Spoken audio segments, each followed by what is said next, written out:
मुख्य रूप से जो ये 3 विषयों को साथ साथ जोड़ा गया है, पोषण, पर्यावरण और पंचायत। इन तीनों के स्वरूप और तीनों की संरचना, तीनों की आवश्यकताओं के एक तालमेल का जो संयोजन हुआ है, यह बहुत ही समीचीन है। और इस बात पर हमारे पूर्व वक्ताओं ने काफी बातें रखी हैं। मैं यह कोशिश करूंगा कि वह जो बातें रखी गई हैं उन बातों का दोहराव नहीं हो। मुख्य रूप से जो पंचायत की संरचना है, जिसके लिए संविधान सभा में काफी डिबेट हुआ कि गांव को अधिकार दिए जाएं या नहीं दिए जाएं, क्योंकि कुछ लोगों का यह मानना था कि गांव में पाखंड है, गांव में जातीयता है, गांव में वर्चस्ववाद है, सामंतवाद है और अधिकार कुछ लोगों के पास केंद्रित रह जाएंगे। लेकिन वह जो डिबेट है उसके कारण राज्य के नीति निर्देशक तत्व में यह किस प्रकार आया और 73 में संशोधन के द्वारा पंचायत की संरचना हुई, उसके पहले नागौर, तो वह सब सारे इतिहास में जाने की जरूरत नहीं है।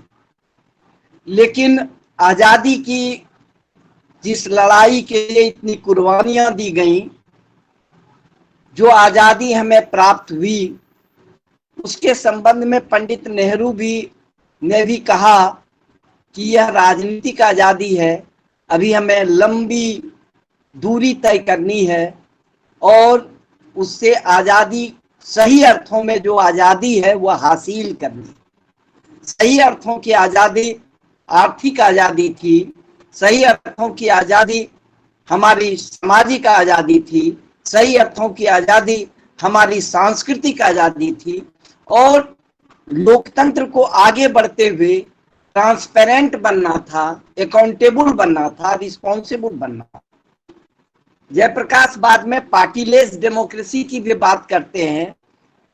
पंचायत मुख्य रूप से विकेंद्रीकरण का एक उदाहरण प्रस्तुत हो सकता था क्या? और पंचायत के मातहत पोषण यानी खेती, किसानी और कारीगरी, जिसका एक अंतर संबंध है, क्योंकि खेती तब तक सुरक्षित नहीं रह सकती है जब तक उसके साथ कारीगरी का समावेशन नहीं होता है, यानी कृषि आधारित उद्योगों का संतुलन नहीं बैठता है, क्योंकि वह जहां पर आज भी लगभग 60% लोग गांव पर निर्भर करते हैं, और मैंने कई बार यह बात कही है कि कृषि उत्पाद का कोई विकल्प नहीं है, पोषण तो कृषि उत्पाद पर ही होगा, कोई फैक्ट्री पर नहीं होगा। हमने मिक्स्ड अर्थव्यवस्था की और 18वीं शताब्दी में जब औद्योगिक क्रांति हुई दुनिया में, तो छोटे छोटे उद्योग और षड्यंत्र पूर्वक खत्म होते चले गए। उस पर जो आधारित कारीगर था उनका रोजी रोजगार छीनता चला गया। स्थिति यह हो गई कि किसानी के साथ उसका अंतर संबंध खत्म हो गया और किसान की आत्मनिर्भरता, खेती की आत्मनिर्भरता खत्म होती चली गई, वह शहरों पर निर्भर हो गया। तो यह जो विकास की बात अभी हमारे पूर्व वक्ता प्रिंसिपल साहब कर रहे थे, विकास को हम किस चश्मे से देख रहे हैं?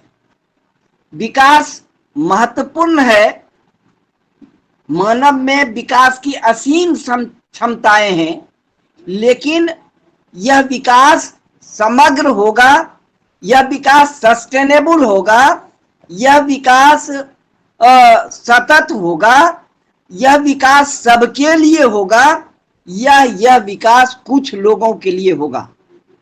जो हम GDP, GNP, per capita income और पर जो है कंजम्पशन की बात करते हैं और आर्थिक विकास को जिससे नापने की कोशिश करते हैं, वह एक भ्रम की स्थिति पैदा करता है।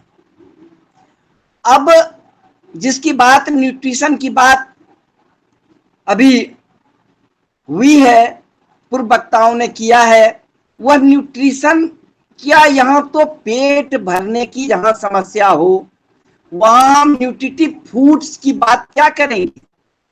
ऐसे अन्नाहार पर गांधी जो है अन्नाहार के संबंध में 1891 में लिखते हैं।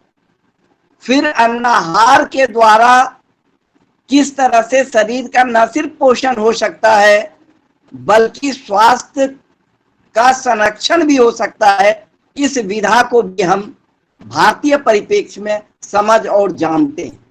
लेकिन जब हम पर्यावरण की बात करते हैं तो जैसा मैंने कहा, सस्टेनेबिलिटी और कंटिन्यूटी दोनों ही चीजें उसमें चाहिए। संकट आया है, किसके कारण आया है? बायोडायवर्सिटी की बात आज होती है, पश्चिमी घाट बचाओ आंदोलन अब सब परिचित है, वह जहां पर कि जैव विविधताओं का खजाना है वह खत्म होता चला जा रहा है। वाटर, एयर, सब ग्लोबल वार्मिंग, ये सारी ग्रीन हाउस गैसेस, यह सारी समस्याएं जो है क्यों पैदा हुई है? यह विकास का प्रोडक्ट है क्या? यह तो हमको विकास के सवाल पर पुनर्चिंतन करने की जरूरत है कि विकास हम कहेंगे किसको? वह जो संकट पैदा नहीं करे। बिहार बाढ़ की राजधानी भी है और बिहार सुखाड़ की राजधानी भी है, झारखंड को अगर मिला दीजिए तो, क्योंकि झारखंड, बिहार का अस्तित्व झारखंड को मिलाए बिना संभव नहीं है। सारी नदियां जो सीजनल नदियां हैं वह ढाल की तरफ जाती है और उत्तर भारत में या उत्तर बिहार की नदियां जो है हिमालय से आती हैं। तो यह पानी के व्यवस्थापन को सुदृढ़ किए बिना और प्राकृतिक रूप से सुदृढ़ किए बिना, खेती और के साथ के उसके अंतर संबंध को, पानी को समझे बिना हम न तो खेती बचा सकेंगे, न किसानी बचा सकेंगे, न पर्यावरण को बचा सकेंगे। जंगलों की बात आती है, डिफॉरेस्टेशन की बात आती है, तो मैं सिर्फ एक ही बात मैं जानता हूं कि रोपे पेड़ बबूल तो आम कहां से हो। तो विकास की परिभाषा को हमारे विद्वानों को बदलना पड़ेगा, यह बताना पड़ेगा कि एडम स्मिथ जिस को अर्थशास्त्र कहते हैं, दरअसल अर्थशास्त्र को भी मानवीय चेहरे से देखना पड़ेगा। तो मानवीय चेहरा पर्यावरण का क्या होगा? भौतिक पर्यावरण, जैविक पर्यावरण, सामाजिक पर्यावरण, तीन का अंतर संबंध एक दूसरे को दूसरा प्रभावित करता है। तो इस तरह जो जनसंख्या वृद्धि का रोना हम रोते हैं कि जनसंख्या वृद्धि के कारण, दबाव के कारण यह स्थिति आई है, तो वहां पर हम यह भी देखते हैं कि प्रकृति के पास इतना सब कुछ है जिससे वह सबकी आवश्यकता को पूरी कर सकती है, लेकिन किसी एक आदमी के लोभ और लालच को पूरी नहीं कर सकती। हमारा जो है देशेर कथा की बात बार बार क्यों याद आ जाती है, जिसने सखाराम गणेश देवस्कर ने 1904 में लिखा कि अंग्रेजों ने 3 तरह से हम पर आधिपत्य किया, बाहुयुद्ध, दूसरा कहा वाणिज्य युद्ध और तीसरा कहा मानसिक विप्लव, बौद्धिक विप्लव की बात की। तो यह बौद्धिक विप्लव जो है जिसने पर्यावरणीय उपनिवेशवाद की स्थिति पैदा की है, आज हम पर्यावरणीय उपनिवेश में जी रहे हैं। क्योंकि जो संसाधन है उस पर कब्जा किसका है देखने की जरूरत है, और पर्यावरण को विनष्ट कौन कर रहा है। यह बार बार कहा जाता है कि जंगल को वहां के आदिवासी विनष्ट कर रहे हैं, जंगल कट रहा है। जंगल कौन काट रहा है? पानी को कौन दूषित कर रहा है? यह और आज अगर कोरोना के कारण पानी शुद्ध हो गया है, गंगा का आचमन के योग्य हो गया है और शहरें रहने लायक हो गई हैं, तो यह शहर ही की प्रकृति है, यह गांव विरोधी है। इस बात को समझने की जरूरत है। और जहां तक पोषण का सवाल है, पोषण हम जो भी चर्चा करें, कोबार की जरूरत हो कि कॉपर की जरूरत हो कि न्यूट्रिटिव फूड्स की जरूरत हो, यहां पर सवाल सबके पेट में अनाज देने की है, सबका पेट भरने की है। तो हमको लगता है कि सरकारी नीतियों में इस बात पर सोचने की जरूरत होगी कि 2 रुपया किलो चावल मिलेगा, 1 रुपया किलो गेहूं मिलेगा, यह जो है किसानी इससे बचेगी क्या? तो यह जो उत्पादक क्षमता है, मनुष्य की उत्पादन क्षमताओं को बढ़ाते जाना और मनुष्य को उसके योग्यता के अनुसार, उसके क्षमता के अनुसार काम देकर उसकी आवश्यकता की पूर्ति करते जाना, यह अनिवार्य है। यानी मानव श्रम को बेकार करने की जो अर्थव्यवस्था है, उस अर्थव्यवस्था में पर्यावरण संकट उत्पन्न होगा और दूसरी स्थिति जो है पोषण की स्थिति भी ज्यों की त्यों बनी रहेगी। हम जो है जिस मानसिक पर्यावरण, जिस मानसिक विकृति की बात कर रहे थे या शारीरिक अक्षमता की बात कर रहे थे, यह तनाव उपभोक्तावादी संस्कृति की देन है। हम क्या करते हैं, हम क्या सोचते हैं, हम क्या खाते हैं, कैसे सोचते हैं, इसका प्रभाव भी हमारे शरीर पर पड़ता है। सिर्फ न्यूट्रिटिव फूड्स का ही प्रभाव नहीं पड़ता है, हम कैसे सोचते हैं इससे भी हमारा शरीर, हमारी शारीरिक संरचना, हमारी मानसिक संरचना प्रभावित होती है।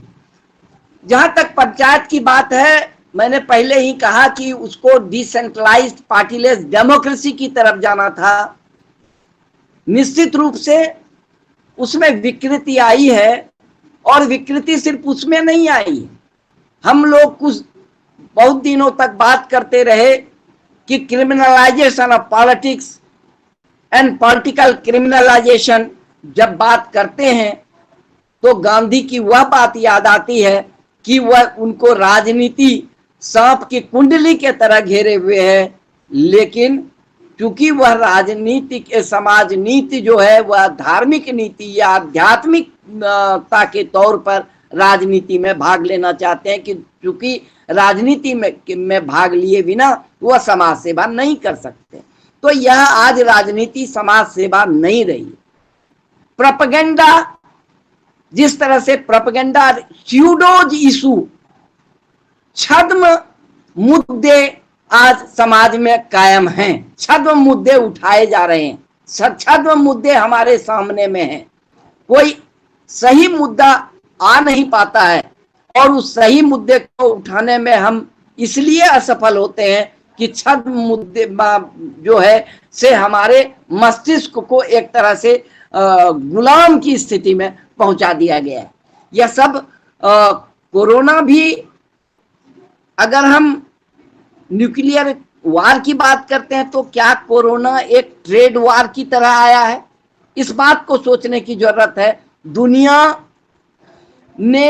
दुनिया के सामर्थ्य को भी उसने चुनौती दी है और हमारे जो हीलिंग सिस्टम, जो प्राचीन हीलिंग सिस्टम था, उस प्राचीन हीलिंग सिस्टम को भी उसने एक तरह से चुनौती दी, क्योंकि हमने अपने जो अपने स्वास्थ्य का विज्ञान था उसको भुला दिया है, उसको भूल गए हैं हम। और उसको जब भूल गए हैं तो हमारे एक शोधार्थी ने एंटीबायोटिक पर किया था कि एंटीबायोटिक जो है वह किस तरह से दवा के जो व्यापारी हैं उसके प्रॉफिट के लिए किस तरह बीमारियां जो हैं वह नित्य नए स्वरूपों में पैदा की जा रही है। क्या यह हॉस्पिटलाइजेशन, क्या यह, तो इसको इन सामाजिक संदर्भों में नए संदर्भों में खोजने की जरूरत होगी। विश्व जो है आज जब हम कह रहे थे कि दो भागों में है तो एक दूसरे शक्ति संतुलन की बात पॉलिटिकल साइंस में लोग पढ़ते थे। आज शक्ति का संतुलन खत्म हो गया। आज शक्ति संतुलन की स्थिति खत्म हो गई है क्योंकि वन वर्ल्ड हो गया है। किसमें वन वर्ल्ड हो गया है, किसमें एक देश, क्या यह जगत का स्वरूप है, क्या जय जगत के रूप में है? नहीं।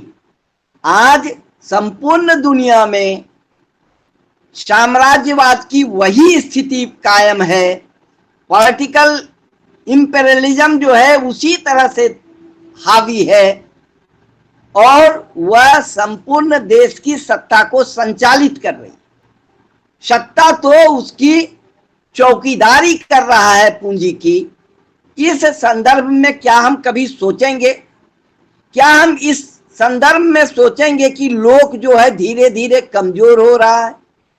अगर लोक मजबूत नहीं हुआ, जिसकी बात गांधी 30 जनवरी 1948 को करके गए कि कांग्रेस को विघटित कर दो, लोक सेवक संघ में परिवर्तित कर दो और वह गांव-गांव में बिखर जाएगा। और जेसी कुमारप्पा को गांधी के मृत्यु के बाद यह बात आई कि एक निधि बनाई जाए, गांधी निधि हो, तो जेसी कुमारप्पा ने कहा कि हमको 3 दान चाहिए, नेहरू का, पटेल का, राजेंद्र प्रसाद का, यह 3 दान मांग रहे थे। का मतलब जनता की शक्ति को बढ़ाने में इनके अधिक्रम लगे।